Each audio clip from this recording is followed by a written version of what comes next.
आज 3D animation की मदद से एक ऐसे केस की बात करेंगे कि वीडियो खत्म होते होते आपके पैरों के नीचे से जमीन खिसक जाएगी। 15 साल पहले इस घर में 4 लोग रहते थे, माँ बाप, उनकी बेटी और एक नेपाल का नौकर। रात को सब अच्छे से सोए थे, लेकिन सुबह उठे तो बेटी खुद के बेडरूम में मरी पड़ी थी। माँ बाप ने आरोप लगाया कि नौकर मार के भाग गया है, लेकिन एक दिन बाद नौकर खुद उसी घर की छत पर मरा हुआ मिला और इसी कारण बेटी को मारने का सारा शक माँ बाप पर चला गया। लेकिन चौंकाने वाली बात पता है क्या है? चौंकाने वाली बात यह है कि आज 15 साल बाद भी ये केस कभी सॉल्व ही नहीं हो पाया। इस केस पर एक मूवी भी बन चुकी है, एक बुक भी लिखी जा चुकी है, पुलिस और सीबीआई ने भी पूरा जोर तक लगा लिया, लेकिन ये केस आज भी मोस्ट मिस्टीरियस केस बन के रह गया है। चलो शुरू से समझो उस दिन क्या हुआ। देखो, ये घटना नोएडा के जलवायु विहार अपार्टमेंट के मकान नंबर L32 की है। ये मकान 2 डॉक्टर पति पत्नी राजेश तलवार और नुपुर तलवार का था। इस घर में इन दोनों के अलावा 2 लोग और रहते थे, राजेश तलवार और नुपुर तलवार की बेटी आरुषि तलवार और उनका नेपाल का नौकर हेमराज बंजाड़े। 3D में अगर मैं आपको इस घर का मैप समझाऊं तो ये राजेश और नुपुर तलवार का बेडरूम था, पास में ही ये उनकी बेटी आरुषि तलवार का बेडरूम था और लिविंग रूम के गैप के बाद यहाँ घर के बाहरी हिस्से में नौकर हेमराज बंजाड़े का बेडरूम था। इस केस में गेट्स को लेकर भी काफी कंफ्यूजन था, इसलिए वो कंफ्यूजन भी मैं आपका अभी ही दूर कर देता हूँ। देखो, ये घर की मेन एंट्रेंस थी और यहाँ टोटल 3 दरवाजे थे। ये था सबसे बाहर वाला गेट जो कि सिर्फ धक्का देके भी खोला जा सकता था। उसके बाद ये बीच वाला ग्रिल डोर जिसमें ऑब्वियसली कुंडी लगाई जा सकती थी और सबसे अंदर था ये मेन वुडन डोर। लेकिन इन तीनों गेट्स के अलावा यहाँ पर एक बहुत ही इंपॉर्टेंट कैच है। सबसे बाहर वाले और मिडल वाले डोर के बीच में हेमराज के रूम में जाने का दरवाजा भी था और हेमराज के रूम से एक दरवाजा घर के अंदर भी जाता था। कहने का तात्पर्य ये है कि इस घर के मेन गेट्स को यूज किए बिना ही हेमराज के गेट्स के थ्रू कोई भी घर के अंदर या बाहर आ जा सकता था। चूंकि आपने घर का नक्शा अच्छे से समझ लिया है तो अब इस केस को समझने में और भी मजा आएगा। बात 15 मई 2008 की है और ये असली कहानी है, यानी हत्याकांड से एक दिन पहले हर दिन की तरह आरुषि जल्दी उठकर स्कूल जाने की तैयारी में लग गई। हेमराज खाना रेडी कर रहा था और आरुषि की माँ यानी नुपुर तलवार आरुषि को स्कूल के लिए रेडी करने में लग गई। आज यानी 15 मई 2008 को आरुषि स्कूल जाने के लिए बहुत एक्साइटेड थी, क्योंकि कल के बाद स्कूल में गर्मियों की छुट्टियां पड़ने वाली थी। यही रीजन था कि आरुषि का बर्थडे वैसे तो 24 मई को आता था, लेकिन उसने 16 मई को ही यानी स्कूल के लास्ट वर्किंग डे को ही दोस्तों के साथ बर्थडे मनाने का फैसला लिया। खैर, आरुषि के स्कूल जाने के बाद उसके माँ बाप भी अपने काम पर क्लिनिक चले गए और सब रात को 9:15 बजे वापस एक साथ डिनर करने बैठ गए। खाना खाने के बाद आरुषि तलवार अपने कमरे में आ गई, राजेश और नुपुर तलवार अपने अपने कमरे में गए और हेमराज बर्तन वगैरह धोने में लग गया। कुछ देर बाद ही दोनों माँ बाप आरुषि के कमरे में आए और अगले दिन आयोजित होने वाली बर्थडे पार्टी की प्लानिंग करने लगे। प्लानिंग करने के बाद बाप ने अपनी बेटी को बर्थडे गिफ्ट के तौर पर एक सोनी का DSC-W130 कैमरा गिफ्ट किया। गिफ्ट पाकर आरुषि बहुत खुश थी और उसने आपस में काफी सारी फोटोज ली। सीबीआई की रिपोर्ट्स के अनुसार लास्ट पिक्चर उसने 10:10 पर क्लिक की थी। पिक्चर्स वगैरह क्लिक करने के बाद राजेश और नुपुर अपने रूम में चले गए और आरुषि अपने रूम में। फिर रात 11 बजे राजेश तलवार अपने रूम में अपने लैपटॉप पर काम कर रहे थे और उन्होंने नुपुर को राउटर ऑन करने के लिए कहा। इंटरनेट राउटर आरुषि के रूम में लगा हुआ था। नुपुर आरुषि के रूम में आई और चुपचाप राउटर ऑन करके वापस चली गई। इस समय आरुषि अपने रूम में चेतन भगत की एक novel the 3 mistakes of my life पढ़ रही थी। इन्वेस्टिगेशन के अनुसार राजेश तलवार ने लास्ट टाइम लैपटॉप में ईमेल वगैरह भेजने के लिए या अपने काम के लिए इंटरनेट रात 12:08 पर यूज किया था। फिर वो भी सो गए और उनके सोने के बाद उस 15 मई की रात 12 बजे से सुबह 6 बजे के बीच में कुछ ऐसा हुआ जिसने पूरे देश को हिला के रख दिया। इस रात ने पुलिस और सीबीआई की काबिलियत पर सवाल उठाया और ये रात दुनिया की सबसे रहस्यमयी रात बनकर रह गई। अगले दिन यानी 16 मई 2008 को सुबह 6 बजे घर की नौकरानी भारती मंडल सफाई के लिए पहुंची और उसने पहली डोरबेल बजाई तो किसी ने दरवाजा नहीं खोला। दूसरी बार बजाई, किसी ने दरवाजा नहीं खोला। तीसरी बार बजाने पर आरुषि की माँ यानी नुपुर ने दरवाजा खोला। ये बात बहुत अजीब थी। भले ही भारती को ये नौकरी ज्वाइन किए 6 दिन ही हुए थे, लेकिन डेली एक बेल में ही घर का नौकर हेमराज दरवाजा खोल देता था। खैर, एक बार फिर बता दूं कि टोटल 3 दरवाजों में से फिलहाल नुपुर ने ये सबसे अंदर वाला वुडन दरवाजा खोला है और भारती मंडल अभी भी सबसे बाहर वाले दरवाजे के बाहर ही खड़ी है। अब नुपुर बीच वाला दरवाजा खोलने के लिए आगे बढ़ती है तो देखती है कि वो बाहर से बंद है। फॉलोइंग दिस भारती से पूछती है कि हेमराज कहाँ गया। भारती बोलती है मुझे नहीं पता। फिर नुपुर बोलती है कि वो दूध लेने गया होगा, इसलिए बाहर से लॉक करके गया होगा, तू 5 मिनट वेट कर ले। रिस्पॉन्स में भारती बोलती है कि मुझे और जगह भी सफाई करने जाना है, आपके पास एक्स्ट्रा चाबियां होंगी, वो आप बालकनी से नीचे फेंक दो, मैं नीचे जाके चाबी लाके खुद ही खोल लूंगी। नुपुर ने चाबी फेंकने के दौरान हेमराज को फोन लगाया और आप लोग बहुत ध्यान से सुनना इस बात को कि हेमराज के फोन पर रिंग भी गई थी, किसी ने फोन उठाया भी था, लेकिन 2 सेकंड बाद काट के स्विच ऑफ कर दिया और वो फोन आज तक अभी किसी को कहीं नहीं मिला। खैर, नुपुर बालकनी से चाबी फेंकती है, भारती चाबी लेकर ऊपर आती है और जैसा कि मैंने आपको बताया था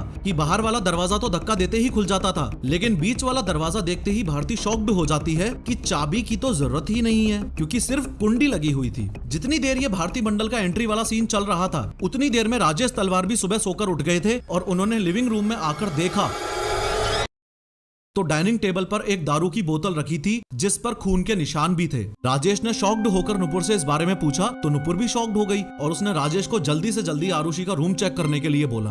आरुषि का रूम का डोर ऐसा था जिसे बाहर से सिर्फ चाबी से ही खोला जा सकता था और आरुषि का डोर लॉक करने के बाद हमेशा नुपुर इस रूम की चाबी अपने बेडरूम के सिराने रखती थी। लेकिन आज दारू की बोतल देखने के बाद जैसे ही राजेश आरुषि के रूम की तरफ बढ़े तो उन्होंने देखा कि रूम का दरवाजा तो खुला पड़ा है। जैसे ही वो रूम के अंदर घुसे तो उनके पैरों के नीचे से जमीन खिसक गई। वो जोर जोर से चिल्लाने चीखने लगे। इतने में नुपुर भी वहां पहुंची और वो भी उस सीन पर विश्वास नहीं कर पाई। इतने में भारती भी रूम की तरफ बढ़ती है और नुपुर उसको आरुषि के बेड की तरफ इशारा करते हुए बोलती है, ये देखो हेमराज क्या करके भाग गया। और आरुषि के रूम में बेड पर खून से लथपथ आरुषि मरी पड़ी थी। उसके सिर पर किसी चीज से वार किया गया था और उसका गला काट दिया गया था। इसके बाद भारती ने तलवार से पड़ोसियों को इन्फॉर्म करने की इजाजत ली तो उन्होंने परमिशन दे दी और ये इस पूरे केस की सबसे बड़ी गलती थी, या फिर सबूत मिटाने की साजिश भी, हु नोज। भारती ने क्राइम सीन पर सारे आस पड़ोसी इकट्ठे कर लिए और वीरेंद्र सिंह नामक सोसाइटी के सिक्योरिटी गार्ड ने पुलिस को बुला लिया। जब पुलिस मौके पर पहुंची तो पुलिस वालों ने देखा कि लगभग 15 लोग लिविंग रूम में खड़े थे, 5-6 राजेश और नुपुर तलवार के कमरे में थे और आरुषि के कमरे में कोई नहीं था। कहने का तात्पर्य ये है कि जिस क्राइम सीन पर मर्डरर्स के सारे सबूत तुरंत पुलिस को मिल सकते थे, जिस क्राइम सीन पर आउटसाइडर्स को कदम तक नहीं रखना चाहिए था, इतनी भीड़ ने उस क्राइम सीन की धज्जियां उड़ा दी थी और फिंगरप्रिंट्स एक्सेट्रा सारे सबूत की ऐसी तैसी हो चुकी थी। पुलिस के आते ही राजेश तलवार ने पुलिस वालों को बोला कि हेमराज खून करके भाग गया है, उसे जल्दी से जल्दी अरेस्ट करो। कथित तौर पर राजेश तलवार ने ये तक भी बोला कि मैं खुद 25,000 रुपए दूंगा अगर पुलिस उसे नेपाल जाके तुरंत पकड़ ले तो। पुलिस ने भी अपनी तरफ से कहानी बना ली कि रात में शराब पीकर नौकर हेमराज ने आरुषि के साथ जबरदस्ती करने की कोशिश की और आरुषि ने विरोध किया तो वो उसे मार के भाग गया। इस थ्योरी के बेसिस पर पुलिस ने इसे ओपन एंड शट केस बताया, हेमराज पर 20,000 का इनाम रख दिया और पुलिस की एक टीम नेपाल के लिए रवाना हो गई। हालांकि क्राइम सीन यानी राजेश तलवार के इस घर में मौजूद सबूत पूरी तरह से तहस नहस हो चुके थे, पर फिर भी पुलिस ने फिंगरप्रिंट्स, आरुषि के कपड़े, बेडशीट एक्सेट्रा सब फॉरेंसिक वालों को हैंडओवर कर दिया। क्राइम सीन के इन्वेस्टिगेशन के दौरान पुलिस को छत की ओर जाती हुई सीढ़ियों पर खून के धब्बे मिले, लेकिन छत का दरवाजा बंद था तो पुलिस वालों ने राजेश तलवार से चाबी मांगी। चाबी ढूंढने के लिए राजेश तलवार काफी देर तक अपने रूम में ही रहे और पुलिस ने जब दोबारा चाबी मांगी तो वो भड़क गए। कहने लगे कि खूनी हेमराज तो नेपाल में बैठा है और आप छत पे जाके टाइम वेस्ट करने में लगे हो। सीबीआई रिपोर्ट्स के अनुसार पुलिस वाले से जब बाद में पूछा गया कि भाई पहले दिन ही छत पे क्यों नहीं चेक किया, तो उसने ये भी बोला था कि सर छत के गेट के पास बहुत गर्मी थी, इसलिए मैं ज्यादा इंतजार किए बिना ही वहां से वापस नीचे चला गया था। 17 मई 2008 यानी आरुषि के हत्याकांड के एक दिन बाद राजेश और नुपुर तो अस्थियां बहाने के लिए हरिद्वार निकल गए और पुलिस ने अपनी जांच जारी रखी। एक रिटायर्ड पुलिस ऑफिसर के गौतम जो क्राइम सीन पर किसी की रिक्वेस्ट पर आए थे, उन्होंने सीढ़ियों पर पड़े हुए खून के धब्बों को सीरियसली लिया और चाबी ना मिलने पर छत के दरवाजे का ताला तोड़ दिया। छत पर पहुंचते ही सुबह 10:30 बजे के आसपास पुलिस वालों ने यहाँ जो देखा वो देखकर उनके होश उड़ गए। यहाँ हेमराज की लाश पड़ी हुई थी और इसको भी वैसे ही मारा गया था जैसे आरुषि को। बॉडी कंफर्म करने के लिए राजेश और नुपुर तलवार को वापस बुलाया गया। राजेश ने पहले तो पहचानने से मना कर दिया, लेकिन बाद में नुपुर से भी कंफर्मेशन लेने के बाद एग्री किया कि हाँ ये हेमराज की ही लाश है। यहाँ मैं आपको इस वीडियो का मोस्ट इंपोर्टेंट पॉइंट बताने जा रहा हूँ, ध्यान से सुनो। इसी छत की दीवार पर एक खून से सना हुआ हाथ इस तरीके से लगा हुआ था। ये इस पूरे केस का दी मोस्ट इंपोर्टेंट एविडेंस था।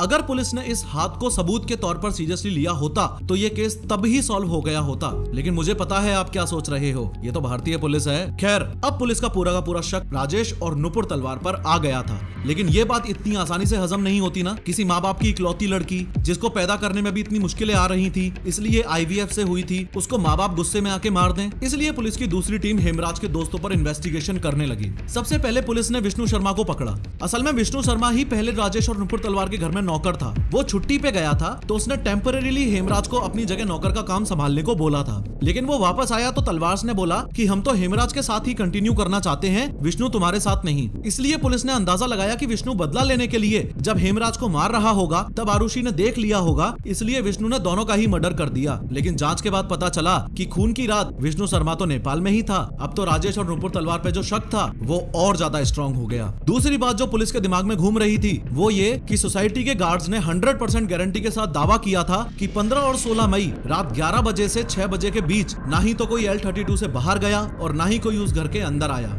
इन तमाम बातों को ध्यान में रखते हुए 23 मई 2008 को पुलिस ने राजेश तलवार को अरेस्ट कर लिया और उस दिन लखनऊ डिवीजन के IG inspector general of police Gurudarshan Singh ने प्रेस कॉन्फ्रेंस करके कुछ ऐसी बात बोली कि पूरी दुनिया राजेश और नुपुर तलवार के खिलाफ हो गई। हालांकि इस प्रेस कॉन्फ्रेंस में गुरुदर्शन सिंह ने आरुषि का नाम भी एक बार तो गलत लिया कि 16 तारीख को शारुति तलवार और हेमराज का कत्ल हुआ।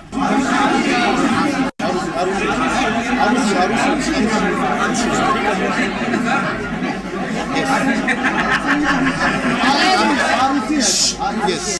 प्लीज कोई नहीं सकता। लेकिन पुलिस ने बताया कि राजेश तलवार का उन्हीं के क्लिनिक में एक्स्ट्रा मैरिटल अफेयर था। इस बात का पता आरुषि को लग गया था। स्ट्रेस में आके आरुषि ने हेमराज से ऐसी बातें करनी शुरू की और वो दोनों नाजायज संबंध में आ गए थे। 15 और 16 मई की रात जब राजेश तलवार पानी पीने के लिए उठे तो उन्होंने देखा कि आरुषि का रूम का डोर खुला हुआ है। अंदर जाते ही उन्होंने देखा कि वो दोनों आपत्तिजनक स्थिति में हैं। तो राजेश हेमराज को मारते मारते ऊपर ले गए, छत पर उसे जान से मार दिया, फिर नीचे आके भारी मात्रा में शराब पी और अपनी बेटी आरुषि को भी मार दिया। लेकिन इस बयान के थ्रू इतनी छोटी बच्ची के कैरेक्टर पर कीचड़ उछाली जा रही थी, इसलिए लोगों ने जम के पुलिस का विरोध किया। फॉलोइंग दिस पुलिस ने प्रेशर में आके अपना बयान बदल दिया और बताया आरुषि को अपने पिता राजेश तलवार के क्लिनिक में एक्स्ट्रा मैरिटल अफेयर का पता चल गया था, वो उसे ब्लैकमेल करने लगी थी, इसलिए राजेश तलवार ने अपनी बेटी आरुषि की हत्या कर दी। इस कांड को हेमराज ने देख लिया था, इसलिए राजेश ने उसे भी मार दिया। इन शॉर्ट उस बयान के बाद काफी इन्वेस्टिगेशन हुए, लेकिन ओवरऑल सिचुएशन ये थी, 2 सीबीआई की टीम इन्वॉल्व हुई थी। पहली सीबीआई की टीम ने इन्वेस्टिगेशन के बाद ये क्लेम किया था कि मर्डर कृष्णा थडरई ने किया है। कृष्णा भी असल में नेपाल का ही था, नौकर हेमराज बंजाड़े का दोस्त था